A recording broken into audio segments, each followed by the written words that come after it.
to this, but I'm finally at a point in my age and career where I'm recognizing I am the old guy. Yep.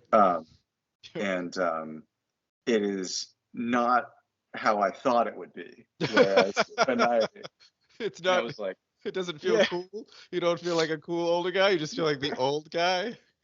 Because when I was like 23, I remember being like, the 30-year-old in the room would be like, "Oh, I was listening to a band that you guys probably haven't heard of," and I'm like, "No, I know bands. Tell me about. I know all about them."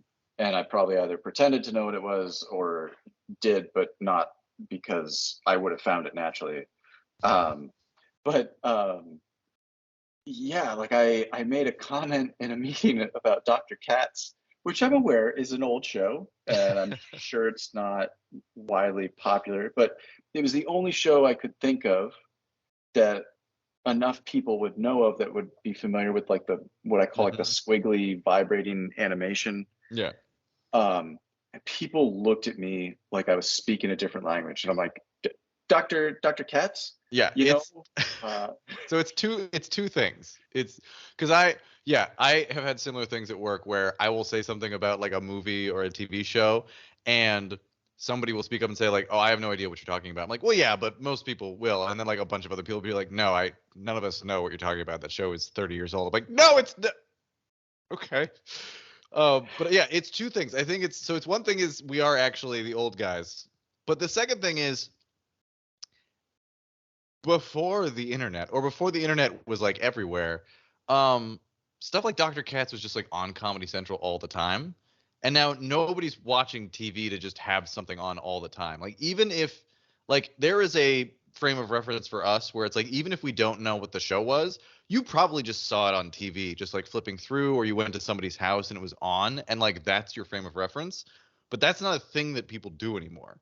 Like no one has like the TV on to cable just, and then Dr. Katz just shows up at like 10 o'clock at night. People are streaming at 10 o'clock at night. Like they don't like just happen upon shows. And Dr. Katz was very much a show that like, I think it was probably originally on Fox or something. But like after that, it would just be on Comedy Central at like weird hours.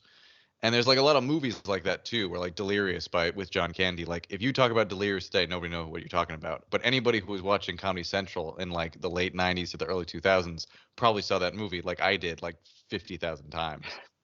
Or like Better Off Dead. That's another one too, where people's like, "I can't believe, did you know that John Cusack starred in this like crazy movie in like the 1980s?" It's like, yes, obviously. Everybody's seen that movie. It's like, no, they haven't. Oh, okay. Yeah, All right. that's a good point too, because I'm realizing like even just the act of like browsing Blockbuster or something, like you would see all like I'm super familiar with Candyman, even though I've never actually watched it, just because I saw that cover 1,000 times. Yeah.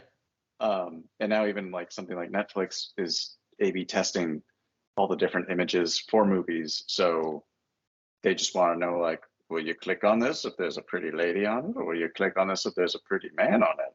Huh? Yeah, it's not great.